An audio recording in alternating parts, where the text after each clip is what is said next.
আমাদের যেটা জনগণ আমাদেরকে যে ভোট দিয়েছে, ম্যানিফেস্টোর মধ্যে যেটা ছিল, সেই ম্যানিফেস্টোতে আমরা 2/3 মেজরিটি নিয়ে বিএনপি আজকে রাষ্ট্র পরিচালনার দায়িত্ব পেয়েছে। ওই জায়গায় কোন রকমের কোনো আপনার বিভ্রান্তি কোনো অবকাশ আছে বলে আমি মনে করি না। জায়গায় এই কথাগুলো এই জন্য বললাম যে সাংবাদিকরা এটা চাচ্ছেন। আমি মনে করব যে বিরোধী দল শুধুমাত্র আপনার তাদের ক্ষমতায় যাওয়ার জন্য এই জুলাইকে তারা ব্যবহার করতে চায়।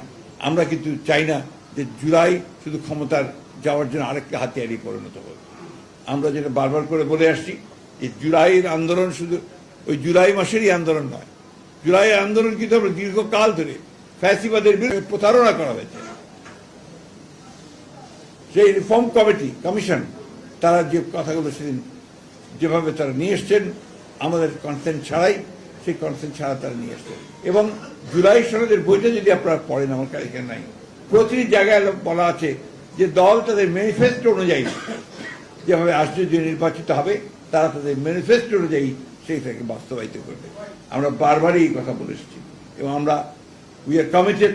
আমরা 31 দফাতে যেমন কমিটেড, ঠিক তেমনিভাবে আমরা কমিটেড হচ্ছি জুলাই সনদে। কিন্তু সেটা আমরা যেভাবে চেয়েছি সেভাবে আমরা বলছি। এখানে সম্পূর্ণভাবে ভুল ব্যাখ্যা দেওয়া হচ্ছে যে আমরা জুলাই সনদ বাস্তবায়ন করতে চাই না। আমরা জুলাই সনদ বাস্তবায়ন প্রত্যেকটি অক্ষর আমরা পালন করব। এটা হচ্ছে আমাদের কমিটমেন্ট। আমরাই তো সংস্কার এনেছি। সংস্কারের কথা বলে, সংস্কার এই দেশে কারা এনেছে? বিএনপি এনেছে। একদলীয় শাসন ব্যবস্থা থেকে বহুদলীয় গণতন্ত্রের বিএনপি নিয়ে এসেছে। প্রেসিডেন্সিয়াল ফর্ম অফ গভর্নমেন্ট থেকে পার্লামেন্টারি ফর্ম অফ গভর্নমেন্টে বিএনপি নিয়ে এসেছে। আপনি তত্ত্বাবধায়ক সরকারের যে বিধান, সেই বিধানকে আমরাই পার্লামেন্টে সারা রাত কাজ করে আমরাই পাশ করেছি। আজকে তাই যখন এই সমস্ত কথাগুলো বলা হয় তখন জনগণকে বিভ্রান্ত করার জন্যই বলা হয় বলে আমি মনে করি। এখন বিরোধী দল যারা আছেন তারা অনেকে বিভিন্ন রকম মুখরোচক কথা বলে আপনার জনগণকে আপনার উত্তেজিত করবার চেষ্টা করছেন। জনগণের চেয়ে ভালো তো আপনার আর কেউ বোঝে না। আমরা যতই মনে করি জনগণ কিন্তু সবচেয়ে ভালো বোঝেন, তারাই সেই সিদ্ধান্তটা সবচেয়ে ভালো নেবেন যে আমরা সংবিধান সংশোধনের ব্যাপারে কি বলছি। এখন যে কথাগুলো নিয়ে তাদের কথা, সংবিধান সংস্কার আর সংবিধান সংশোধন, আমরা তো বরাবরই বলে এসেছি যে আমরা সংবিধান সংশোধন করতে চাই। আমরা সংবিধান সংস্কারের কথা কখনোই বলি। সুতরাং এখন আমাদের সাংবাদিক বন্ধু আমাকে একটা চিট পাঠিয়েছেন যে আজকে আমার এই বিষয়েও কথা বলা উচিত, সেই জন্য আমি কথাগুলো বলছি।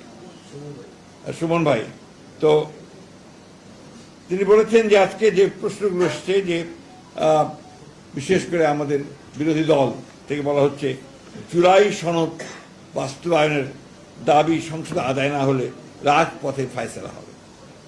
এই প্রশ্নটা আসলে আমার কাছে মনে হয় যে মানুষকে বিভ্রান্ত করার জন্য এই প্রশ্নগুলো তোলা হচ্ছে। জুলাই সনদ তো আমরা স্বাক্ষর করেছি একসাথে, যে সমস্ত দলগুলো আমরা আন্দোলন করেছি একসাথেই স্বাক্ষর করেছি এবং জুলাই সনদে প্রতিটি অক্ষর আমরা বারবার করে বলছি যে আমরাই বাস্তবায়িত করব। কারণটা হচ্ছে যে কথাগুলো বলা হয়েছে যে গণভোটের কথা, সেই গণভোটের একটা অংশ তো আমাদের সঙ্গে কোনো আলোচনাই হয়নি। যে কথাটা বলা হয়েছে, অর্থাৎ আমরা বারবার করে যে কথা বলতে চাচ্ছি যে আমরা এই যে উচ্চকক্ষে অনুপাতিক হারে ভোট অনুপাতিক হারে যে আপনার প্রতিনিধিত্ব হবে, সেই বিষয়টাতে আমরা কখনোই একমত হইনি এবং সেখানেই তারা আমাদের সঙ্গে, আমি সেই সময় যদি মনে থাকে আমি স্টেটমেন্ট দিয়েছিলাম আমি নিজে যে জাতিসংঘ